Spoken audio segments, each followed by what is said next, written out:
Hey, hello everyone and welcome to Extreme Graphics Tech. My name is Angelo and well, today I'm going to make a video for this channel that is an update of a video I made 2 years ago on my Spanish channel, and it's one of the most popular videos I have on my Spanish channel, which is talking about the RX 580.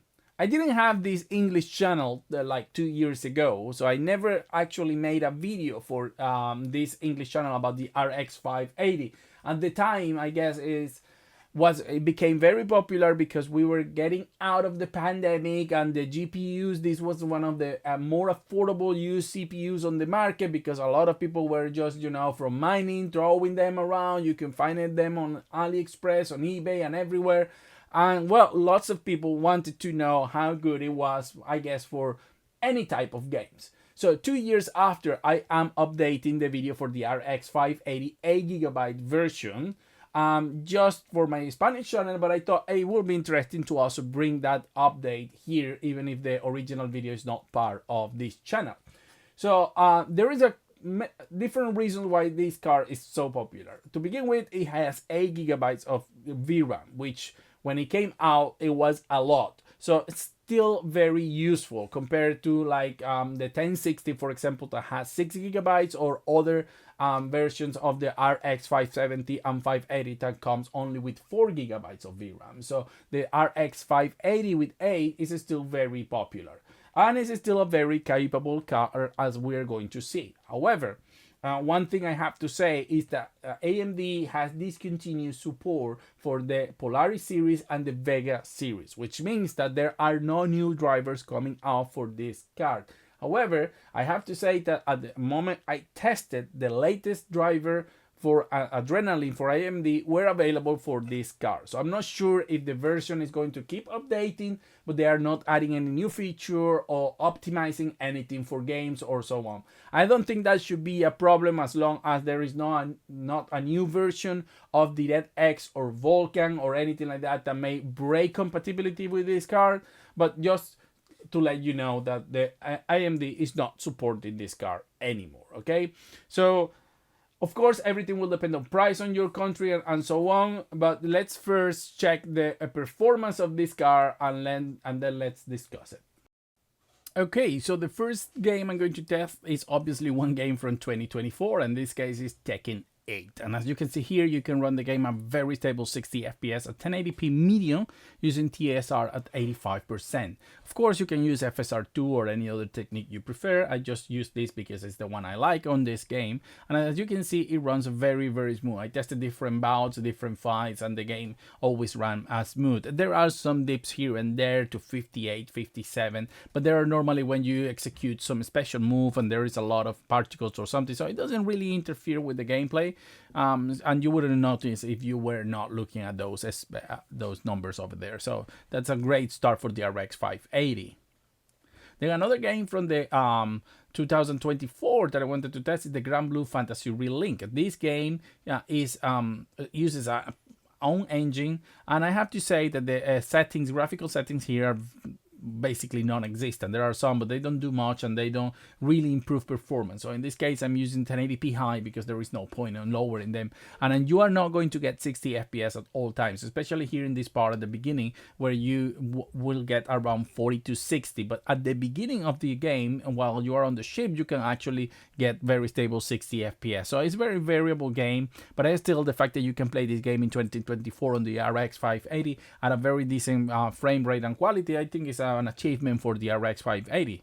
Now, The Last of Us Part 1 is a game we have tested on the original analysis, but now we can say that we can use 1080p high with FSR quality. And the good thing is, because this car has 8GB, and we can use the high level and use high texture, because otherwise we'll have to do what we did on the GTX 1060, which is going to medium because we don't have enough VRAM for the game to run in high. In this case, we have no issues, and even though it's, of course, again, it's not going to run at 60 FPS, only to really lower the resolution, use a very aggressive FSR. I think this is a very good 30 to 40 FPS experience, and depending on your monitor, you can have VRR, and then you're going to enjoy a very nice gameplay.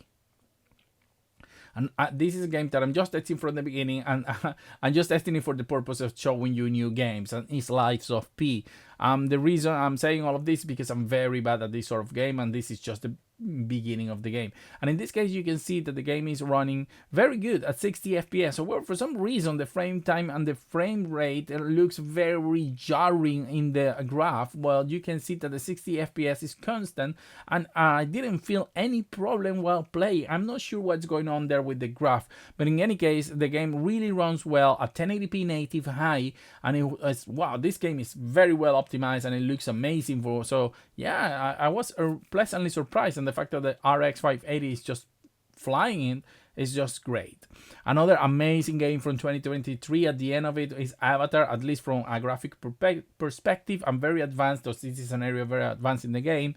And the game looks phenomenal. I have to say, I am in love graphically with the game. So in this case, that it runs as good as it does on the RX 580 talks about the quality of the game, but also the quality of the GPU that is still able to hold this well all this time. Yes, we are using FSR quality and we are using medium, which I would prefer instead of going to low, because you lose a lot of the shadowing. So medium to me is the minimum you should be playing this game, and we can get once again a 30 to 40 FPS experience. Yes, it's not 60, but come on guys, we're playing Avatar with an RX 580.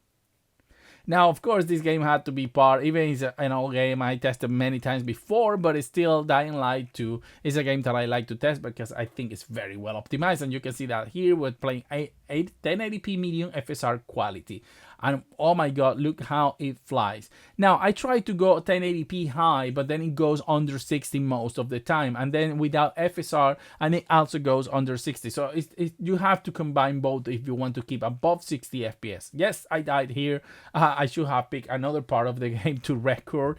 But well, this is the minute or two that I recorded from the gameplay that I did. That is normally around 15 to 20 minutes. So yeah, I will say that Dying Light 2 plays really well on the RX 580. Hogwarts Legacy is another game from 2023 that runs extremely well on this card at 1080p medium FSR quality. As you can see here, we are in Hogsmeade and we are above 60 FPS. However, when we fly around, you can get dips to around 55, which is still good. But when you are in the castle or something like that, you can get up to 80 FPS. So yeah, there is trade-offs here and there, but in general, the game still looks really good. Considering the age of the card and everything, and this is one of those things that games right now look so good that even when you lower the quality and the resolution, they still appeal to my eyes. Really, I don't think anyone is going to complain. If you have a 1080p monitor, you're going to have the time of your life. Spider-Man Miles Morales, another game that we can play at around 60 FPS. It's very good. You're going to have dips here and there, but in general, you're going to have a very nice gameplay. However, I didn't use any FSR or reconstruction technique. This is 1080p native at high, so you can always use FSR or IGTI in order to iron out those moments where the game can go lower than 60, or you can go to medium settings because there is not too much different from medium to high. So it depends on your preference, or you can just play like this. It always depends on many factors because your monitor may be VRR, so you prefer to have some movement there. You don't mind because anyway you're going to have a good experience. So it depends on you. Now, testing emulators, of course, I'm going to test only the high end. Everything else is going to run very well on this card. But when we talk about like PlayStation 3 with RPSS 3, Pacific Motorstorm, this is a game that we have to play at 1080p. On the GTX 1060 recently, I played this game at 1440p, but unfortunately AMD is not as good as emulating for some reason. However, this is not a lose because still this game runs originally at 720p 30 FPS. So in this case, we are going double the frame rate, double the resolution, and still getting very good performance. So I think you're still going to enjoy some games. Of course, not every PlayStation 3 game is going to run very well. It depends on the emulator and of course the GPU, but it's going to play.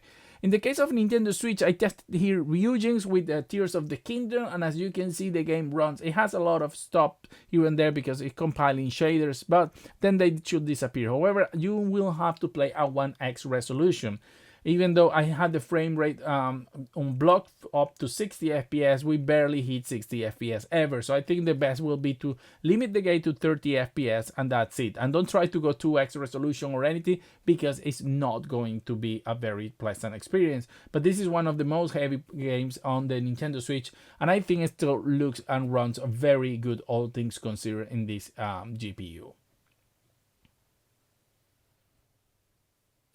Now, Yuzu is a game that in this case I'm testing with Kirby. You're not going to have a bigger or a very different experience with Tears of the Kingdom, but other games are going to run better, like 2x resolution in this case, with this particular game. And this game, remember, is locked at 30 FPS on the Nintendo Switch. So even though we are not locked at 60 FPS, we're still having better frame rates that we were having on the Switch, even though we are at 2x resolution. So at the end of the day, you can choose to maybe lower the resolution or just limit the frame rate to 30. It's up to you. But as you can see, we can still play a lot of video games and emulation with the RX 580, which is a win in my book. Well, as you saw, I tried to test newer games, okay? Some of the most new games that have come out in 2023 and 2024, because there is no point on me testing all the games from 2022, as good as they may be graphically talking. I tested some old games also just to give it a mix, but most of the game I tried to put are newer games. So this card is excellent for any esports game, League of Legends, Fortnite, Valorant, and the latest game I wanted to try was Helldivers 2. Unfortunately, I couldn't test it because I couldn't get into the server, so that's one of those things that I could not check until they fixed that problem with new cards.